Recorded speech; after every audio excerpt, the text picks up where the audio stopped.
근데 저는 또 재밌었던 게 한편으로는 그렇게 하나의 아시아를 강조하지만 또 여기서 말레이시아랑 싱가포르 그 철도 이야기하면서 저는 소통의 역설이란 것도 떠올렸거든요. 예컨대 중국이 왜 중앙아시아 관통하는 고속철을 만들면서 이게 반대로 그 중앙아시아가 이제 중국의 어떠한 종속될 것이다라고 하는 논쟁도 있었고, 또 한일 같은 경우는 한일 해저 터널이 있으면은 노착해서 그러면은 이제 그러면 우리나라가 다시 뭐 이렇게 침략된다. 그러니까는 교류로 봐야 되는데, 그러니까는 그 계속 저 강조하시던 것 중에 하나가 교류라고 강조하는 것이 마치 각 나라한테는 침략 내지는 좀 더 과장해서 말한다면은 뭐 일제가 만들었었던 대동아 공영권과 같은 막 그런 식의 피해의식들도 좀 발동시킬 수 있다는 생각이 들어가지고, 이렇게 하나의 어떤 아시아를 만든다고 한다는 거 했을 때 각 나라의 사정들이 제대로 반영될 수가 없다면 오히려 그게 더 큰 갈등을 불러일으킬 수 있다라고 하는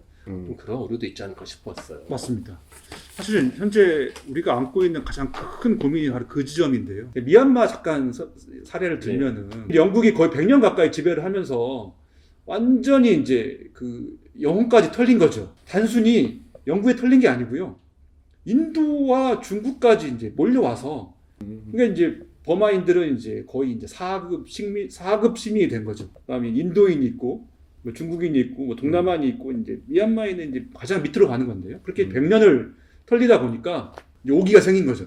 그래서 군부 정권이 들어서서 외국인 다 나가라는 거죠. 그래서 군부가 이렇게 60년을 독재를 하고 있지 않습니까, 지금? 그게 이제 가장 극단적인 사례인데, 아시아에서 자주권을 강조하면서 외세를 다 쫓아버린 거죠. 그러니까 이제 미얀마라는 지역 자체가 정치적인 외세의 진공이 돼버려요. 그러니까 외세란 말을 우리가 이제 나쁘게 이해하고 있지 않습니까? 그러니까 이제 미얀마에서는 외세라는 건 무찔러야 한 공동의 적이 된 거죠. 지난 60년간. 그러다 보니까 남은 세력은 군부 하나 남는 거죠. 군부가 하나만. 군부가 국민들을 독재하는 식이 돼버린 거죠. 그러니까 이게 사실 이게 극단적인 케이스인데요. 문명의 교류가 서양이 너무 힘이 세져 버리면은 서구 문명이 이제 아시아를 식민 지배하는 거죠. 네. 과거에 이제 1920세기 초에 그렇게 이런 일이 너무 심하게 일어났죠. 그런데 그거에 또 반작용으로 야, 외세 다 나가라고 했더니 이제는 이제 군부가 너무 극단적으로 이제 시민들을 지배하고 문명을 통제하는 거죠. 그러니까 한국 같은 경우는 이 극단적인 거에서 굉장히 운이 좋았던 케이스죠. 남한 같은 경우는 서양의 문명과 중국과 일본의 문명이 굉장히 잘 들어온 케이스죠. 저는 이제 K-팝을 그렇게 설명을 했는데, K-팝은 서구의 음악과 일본의 제도와 중국의 철학이 저는 굉장히 잘 어우러진 결과물이라고 생각을 하는데, 근데 미얀마 같은 경우는 불행하게도 그런 과거의 경험이 너무 아프기 때문에 그것을 극복하기 위해서 외세를 다 벽을 친 거예요. 그러니까 그 나라의 문명은 당연히 발달을 못하죠. 되게 재밌었던 부분은 K-팝의 성공 비결 이렇게 얘기하셨는데, 여기 뭐 개방, 혁신, 민주주의를 언급을 하셨는데, 민주주의가 그 K-팝에 큰 역할을 했구나라는 걸 이제 이 책을 통해서 깨달았어요. 그래서 그 반면에 중국은 민주주의랑은 약간 좀 거리가 있잖아요. 근데도 계속 성장을 지금까지 경제적으로 해왔고, 그래서 중국에서는 과연 이제 그 민주주의나 하여튼 이런 시스템들이 안 되기 때문에 그런 그 대중문화가 K-팝 같은 대중문화 나오기 힘들다, 이런 식으로 또 해석이 같이 되는데 그렇게 어려운 질문을 그 부분에 대해서 그 민주주의가 K-팝에 끼친 영향, 이거를 뭐 책에서 잘 쓰셨지만 다시 한번 이렇게 설명을 해주시면 보시는 분들이 재밌어하실 것 같아요. 근데 이제 민주주의와 K-팝의 관계는 사실은 이제 제가 얘기한 건 아니고 이미 20년 전부터 그렇습니다. 꾸준히 얘기돼 왔어요. 처음 봤습니다. 돼왔는데 저도 얼마 전에 우리 애가 네. 트와이스를 보러 간대요. 예. 드디어 이제 그런 아이돌을 좋아하게 된 거죠. 난 예. 트와이스 뭣도 모르고 그 듀엣이냐? 아, 저 정말 진지하게. 아재 맞으십니다. 트와이스니까. 당연히 트와이스면 옛날 트윈폴리오. 예. 그러니까 사람을 안 보더라고요. 네, 정말 그 민주화가 도움되었다는 그렇게 개방성에서 예술이 나온다라, 물론 다 그렇게 알고는 있는데 이 K-팝이 가장 좋은 예가 될 것이라고 책에서 봐서 인상적이었습니다. 저거 나지 않거든. 아니 이게 조금 질문이 너무 이제 네. 너무 훅 들어오셔가지고 중국 얘기를 하시니까 예. 중국은 역사에 이제 문명이 녹아 있지 않습니까? 민주주의가 중국 문명하고 그렇게 어긋난다고 보지 않거든요. 아, 예, 예, 예. 뭐 저희가 얘기하는 서구적 민주주의, 그렇죠, 뭐 미국적 민주주의, 예. 예, 그런 게 민주주의가 분명히 있는데 현재의 중국의 어떤 내셔널라이즈된 내셔널리즘이 강력한 국가에서는 이렇게 대중문화 꼽히기 쉽지 않죠. 그건 제가 책에서는 국가주의라고 표현을. 네, 그건 저는 확실하다고 생각을 하는데 다만 이제 그런 시기적인 차이가 있다고 생각을 해요. 예, 모든 문명은 다 이렇게 흥망성쇠가 있고. 그렇죠. 흥망성쇠가 있기 때문에 그러니까 지금 이제 아시아 국가들이 많은 국가들이 내셔널리즘을 주창하는 이유가 분명히 있습니다. 그건 좀 있다고 생각을 해요. 한국도 당연히 그랬던 시절이 있고요. 혹시 대표님도 국민교육 현장 암기하던 시대 다 외웠었어요. 외웠었지 않습니까? 지금은 다 잊어버렸는데 옛날에 저희 때는 안 외웠거든요. 그걸 60년대 분들 달다 외우시더라고요. 그러니까 그런 세대가 있었고 하지만 그런 세대가 오래 갈 수는 없거든요. 그러니까 대중문화라는 건 문명 교류의 산물입니다. 그건 확실한 것 같아요. 대중적인 문화는 당연히 이제 민주주의적 속성이 당연히 있죠. 왜냐하면 대중이 좋아하는 걸 뽑아야 되는데 그건 대중이 좋아하는 것을 정확하게 보여줄 수 있는 어떤 사회적 제도, 방송 시스템, 그다음에 이제 시장의 존재 이런 모든 것들은 사실은 이제 시장주의와 민주주의와 관계가 있는데 중국은 이제 지금은 아니더라도 조금 다른 시기에 다른 형태의 스타를 배출하겠죠. 근데 지금 현재는 한국 시스템이 아시아를 대표할 만한 스타들을 만들어내고 있고 그것이 전 증명하는 게 한국의 개인들이 다른 아시아 국가들에 비해서 개인의 어떤 자율성과 그 강함이 더 돋보인다는 걸 말씀드리고 싶었던 겁니다. 제가 그 해외에 나가 보면은 한국의 위상이 저희가 생각하는 것보다 훨씬 높아요. 특히 동남아 쪽에 가면은 한국을 뭐 일본보다 훨씬 잘 사는 나라로 인식을 하고 있고요.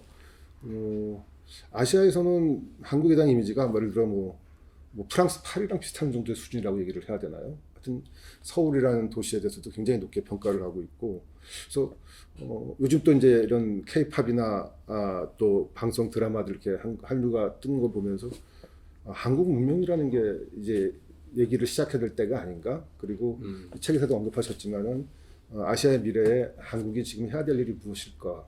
이런 고민들도 또 많이 되더라고요. 그래서 한국이 지금까지는 뭐 운도 좋았지만은 또 뭐 열심히 해서 잘 된 것 같아요. 뭐 산업화, 민주화, 세계화 뭐 이런 것들을 과정을 잘 끌어온 것 같아요. 지난 몇십 년 동안 잘 끌어왔는데, 그러면 지금 한국명이 떠오르는 시기라고 한다면 이게 뭐 한자 뭐 금방 사그러질 수 있는 거고 계속 갈 수도 있겠지만은 지금 우리한테 주어진 과제가 무엇이라고 생각해 보십니까? 동남아에 갔더니 제가 이제 동남아에 간 지가 한 20년 가까이 됐지만 너무 일본이 커 보이는 거예요. 동남아시아 태국부터 해서 인도네시아까지 길거리에 굴러다니는 차의 95%가 일본 차였거든요. 편의점도 다 일본계 편의점. 그렇죠.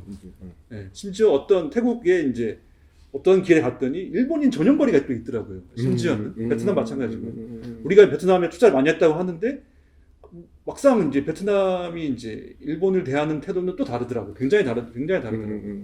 근데 그게 이제 시간이 많이 흘렀죠. 20년 동안 저도 이제 타임라인을 봤을 때 그때 제가 느꼈던 충격이 엄청 났었죠. 왜 이렇게 일본을 이렇게 존중하고 우대하고 왜 그랬을까 과연. 사실 그게 저는 굉장한 그 궁금증이었어요.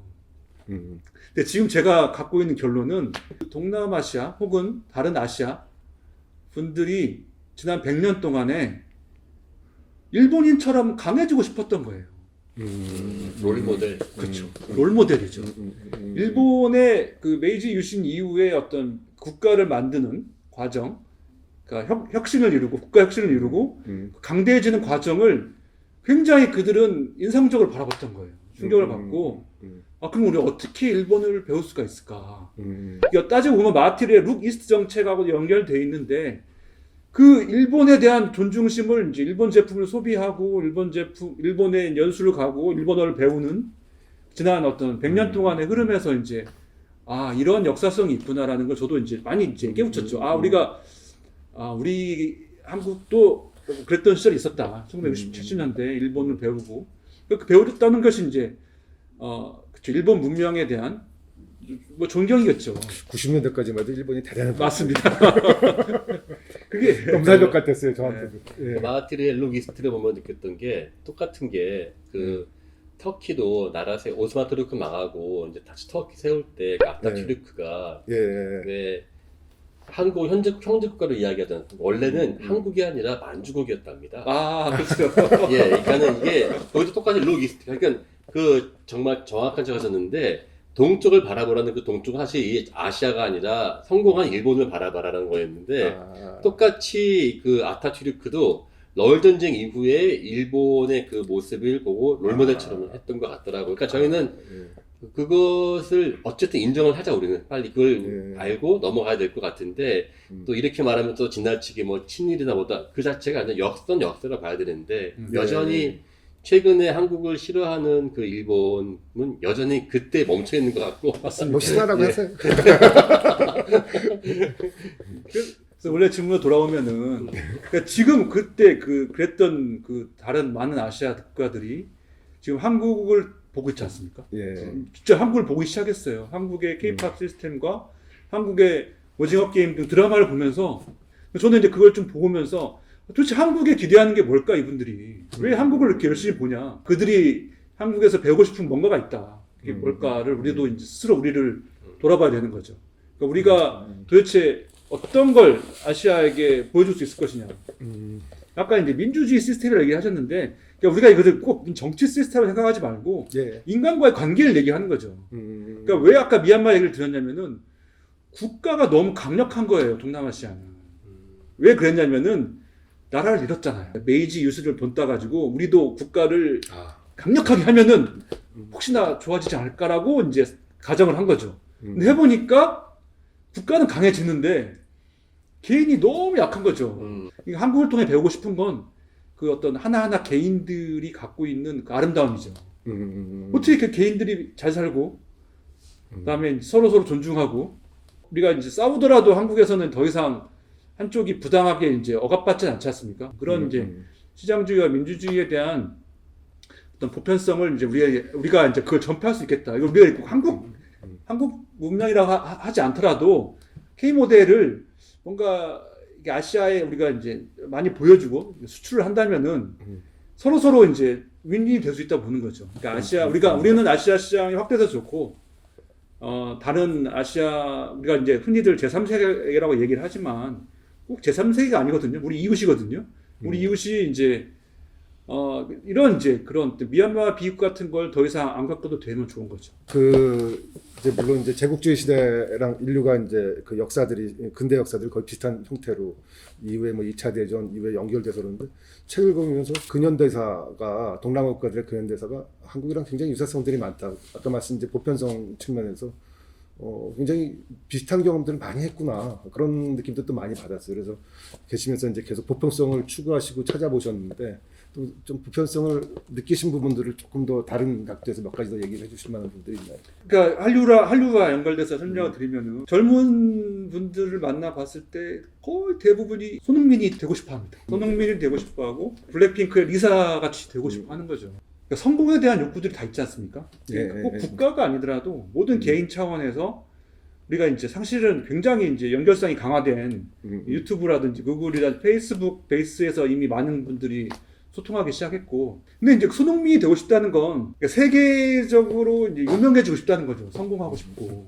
근데 그런 욕망들이 한국에만 있는 게 아니고 거의 모든 아시아 젊은이들이 그런 꿈을 꾸기 시작했다는 거예요. 우리가 그 욕망들을 어떻게 우리가 그걸 비판하겠어요? 좋다 나쁘다 문제가 아니라 이미 그런 시대가 된 거죠.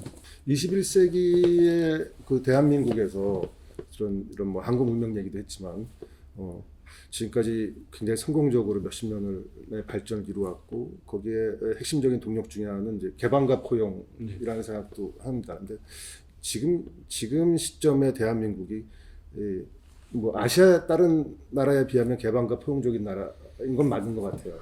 근데 좀 기득권도 좀 고착화되고 있고 개방과 포용이 좀 지금 점점 더 부족해지지 않을까? 약해지지 않은가? 뭐 이런 느낌도 좀 받는 적이 있어요. 거기서 대해서는 어떻게 생각을 하시는지. 아니, 저 대표님 그렇게 생각하세요, 정말로? 예. 그렇게 우려하시는 거군요. 뭐 원래 이제 가난한 사람들이 열심히 해가지고 이렇게 성취하고 막 이런 순환들이 계속 일어나야 되는데 기득권의 고착화가 굉장히 심하고 분배 격차 이런 것들이 너무 심해지면서 이게 한국 사회가 앞으로 30년, 50년대 잘 유지될까 이런 걱정들이 솔직히 많이 돼요. 저는 이제 싱가포르 베이스로 좀 활동을 해봤는데 사실은 우리나라 뭐 군 단위 면적밖에 안 되는 굉장히 작은 나라거든요. 경제적으로는 굉장히 큰 나라입니다. 그런데 이제 인구나 500만밖에 안 되는 인구와 면적은 너무 작은 나라죠. 이게 그런 나라들은 생존 전략이 굉장히 중요하지 않습니까? 한국과 비교하기엔 좀 너무 작은 나라지만 한국도 글로벌 단위에서 보면 그렇게 큰 나라는 아니지 않습니까? 그러니까 이제 싱가포르 같은 나라는 우리는 해양 문명의 중심 국가다. 예를 들어서 우리는 아세안의 중심 국가다. 아세안의 경제 수도다. 더 크게 우리는 아시아의 중심 국가다. 이렇게 계속 그 자아 정체성을 키워가려고 그냥 노력하는 거죠. 그러니까 야 우리는 싱가포르의 작은 나라야 뭐 이런 게 아니고요. 계속 지역을 막 확장시키는 거죠. 그래서 그 지역에 맞춰가지고 계속 투자를 하는 거죠. 주변 인근 지역에 굉장히 적극적인 투자를 하는 거죠.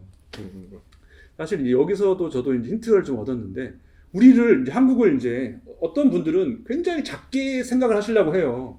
제가 무슨 내셔널리즘을 강조하려는 게 아니라 한국이란 정체성을 막 작게 보는 거죠. 계속 쪼개봤자 남는 건 진짜 아무것도 없는 거죠. 그러니까 정체성을 키워가야 돼요, 사실은. 저는 이제 아시아 공부를 하면서 느꼈던 가장 큰 핵심 포인트는 문명과 지역에 대한 관계인데 우리가 이제 그러니까 아시아라는 걸 우리가 상상해야 되는 이유는 동아시아란 말도 있고 동북아시아란 말도 있고 아시아란 말도 있는데 그 말에 주는 함축적 의미는 우리가 더 큰 정체성을 갖는 상상력을 가지라는 얘기죠. 우리가 이제 중국과 먼 관계가 아니다. 중국과는 같은 아시아인이다. 동북아시아인이고 동남아인과는 같은 아시아인이고 동아시아인이고 그러니까 그런 정체성을 줄 때 우리는 소통과 교류의 상상력이 커지는 거죠. 단순히 뭐 피부색이 같아 이런 게 아니라 야 우리는 공유하는 역사가 있고 공유하는 문화가 있고 공유하는 경제 교류가 있다. 아시아 문명이라는 게 지난 뭐 몇만 년 동안 쌓아온 사실 이력이 있는데 우리가 그걸 사실을 발굴을 못했고 강조를 못했지 않습니까? 사실 한반도라는 걸 우리가 좁게 보면은 진짜 그냥 아시아의 끝단에 있는 작은 나라인데 실크로드나 유라시아적 관점에서 보면은 아시아 교류의 가장 첨단 포인트예요, 사실은. 이걸 다시 또 해양 문명 교류사로 보면은 모든 실크로드 문명과 인도 문명과 동남아 문명이 다시 또 일본과 연결되는 또 굉장히 해양 문명의 포인트에 있다는 얘기죠. 그러니까 그런 모든 아시아 교류사의 핵심에서 봤을 때 한국의 케이팝이라든지 혹은 한국의 반도체라는 건 이 아시아 경제사에서 뺄 수 없는 가장 중요한 포인트라는 거고 우리가 그걸 인식했을 때 우리는 아시아 경제권의 어떤 굉장히 중요한 역할을 하고 있고 우리는 그런 어떤 소통, 교류의 관점에서 우리가 아시아라는 공통성 하에서 더 큰 경제 번영을 이끌 수 있는 상상력을 저는 그런 아시아에서 준다고 생각을 합니다. 저도 이 책에 계속 강조하셨던 그 말씀을 좀 떠올렸던 게 두 가지 개념이 떠올랐어요. 그 오리엔탈리즘하고요. 아시아피케이션, 아시아화라고 하고 싶은데요. 저는 예전까지는 이게 아시아를 이제 그 디스카운트하는 게 오리엔탈리즘이었다면 반대로 지금 그 K-팝이라는 것도 제가 알고 있는 이제는 더 이상 아시아의 K-팝이 아니라 세계화되고 있지 않습니까? 세계가 아시아를 하나의 롤모델로 보면서 따라가려고 하는 경향이 강해지고 있지 않습니까?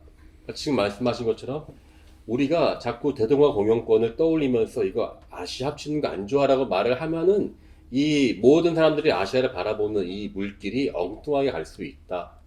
빨리 우리가 아시아를 포용해야 된다라고 하는 그 점에 대해서 전적으로 동감하고 물론 저는 전공이 아니기 때문에 그것까지 구체적으로는 못하겠습니다만은 새로운 우리 어떠한 열린 마음이 필요한 것 같다는 생각이 들었습니다. 예. 그리고 전 또 하나 제가 부끄러웠던 것 중에 하나가 이제까지 우리는 동남아시아를 다이렉트 직접 이해하지 못하고 다 간접적으로 이해했어요. 일본 책을 통해서 이해하고 주로 영어 책을 통해서 우리는 이해했거든요. 근데 이제 본격적으로 이렇게 그 지역 살면서 그 지역에서 학위를 하고 또 그 지역 사람들과 이렇게 소통하면서 느꼈었던 것이 학문적, 논리적 기반 하에서 경험이 녹아서 이렇게 책이 나온다는 것. 더 의의가 있는 것은 그것이 단순한 동남아에 대한 개설서가 아니라 한국의 관점에서 한국을 위한 그 책이란 데에서는 이런 책이 좀 많이 나오면 참 좋겠다. 네. 다음번에는 나라 하나하나별로 그렇게 나올 수 있으면 얼마나 좋을까라는 생각도 했었습니다. 실제로 많이 나오긴 했는데 사실 책까지 찾아볼 정도로 동남아에 대한 관심이 높았던 건 아니에요, 사실은. 있긴 있는데 사실 개론선 있어요. 역사도 네, 있고 있는데 있긴 그것이 있는데. 이 책이 갖고 있는 그러한 그 경험에 우러난 내지는 그것을 그러니까 학교 교재로서의 그 개설수 말고 이런 식으로 이 실생활과 역사와 문화가 같이 한데에 어우러져서 쉽게 읽을 수 있는 거 아마 그거는 우리 정 작가님의 어떻게 보면 그 기자로서의 어떠한 그 구력이랄까 필력도 있는 것도 클 텐데요. 아우 글빨이 아주 그냥. 예, 저는 그거는 정말 저희는 부러운 점이죠. 예. 근데 이제 갈수록 그 특히 이제 베트남하고 인도네시아가 예. 한국의 이제 경제 가치 사슬에 들어왔지 않습니까? 음.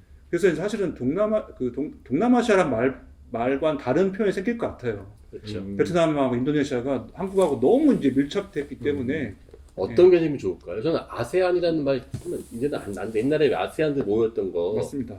그거 지금은 통용 안 되나요? 또 되죠, 당연히. 예. 아세안이 강력한 지역 단위이긴 합니다. 근데 이제 한국에서 이제 아세안 혹은 동남아시아라고 하면은 굉장히 멀어 보이지 않습니까? 그래서 이제 동아시아의 개념에 이제 많은 동남아 국가들이 이제 참여하게 됐죠, 사실은. 그래서 이제 이번 정부도 이제 남방 정책이라는 게 굉장히 이제 어떻게 보면 굉장히 충격적인 방향이었기도 했죠. 그렇죠. 네. 또 어쩔 수 없이 이미 삼성전자라든지 이미 우리나라의 많은 제조업이 동남아 없이는 지금은 못 굴러갈 정도로. 근데 이렇게 동남아시아가 커지면 저같이 국방하는 사람 내 손가락 빠는 거 아니에요?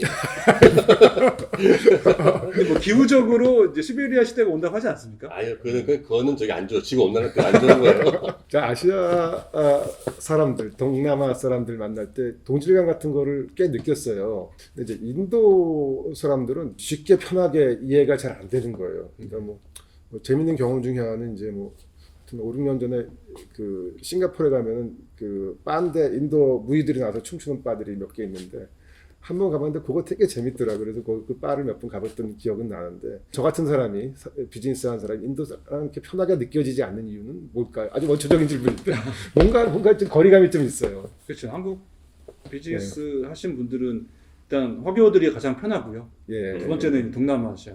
예. 그리고 인도는 가장 마지막이 아닐까 싶어요. 예. 그 거리감이 왜 생긴다고 보시나요? 싱가포르에서 그런 거 좀 느끼셨을 것 같은데. 인디아는 어떻게든 한국하고 조금 이제 문화적으로, 예. 인종적으로 예. 거리감이 있죠. 의외로 이제 최근에 이제 한국 분들이 인도에 대한 굉장히 중요한 미션을 받은 것 같은 이제 많이 느꼈어요. 굉장히 인도 공부를 굉장히 열심히 하시더라고요. 거의 대부분 분들이 이제 인도를 어떻게 좀 공부하고 싶다라는 분들을 저도 많이 만났는데, 그러니까 인도는 정말 우리가 공부해야 될 정말로 마지막 프론티어가 아닌가 싶은 생각이 들 정도입니다. 예. 어렵습니다, 실제로. 예. 그럼 이제 앞으로 뭐 계획은 어떻게 뭐 학교를 가시든지 아니면 아니, 다시 그건 기자를 가시든지 잘 모르겠는데. 그냥 궁금해서 저는 이제 일단 하겠다 하시고. 그러니까 두 가지인데 동남아시아가 있고 저는 이제 뭐 미얀마, 아시아 미디어를 정말 공부했거든요. 예. 그다음에 한국 있지 않습니까? 이제 두 발을 걸치고 있는데, 그러니까 지금 이제 이 아시아에 대한 관심이 많이 늘어난 것 같아요.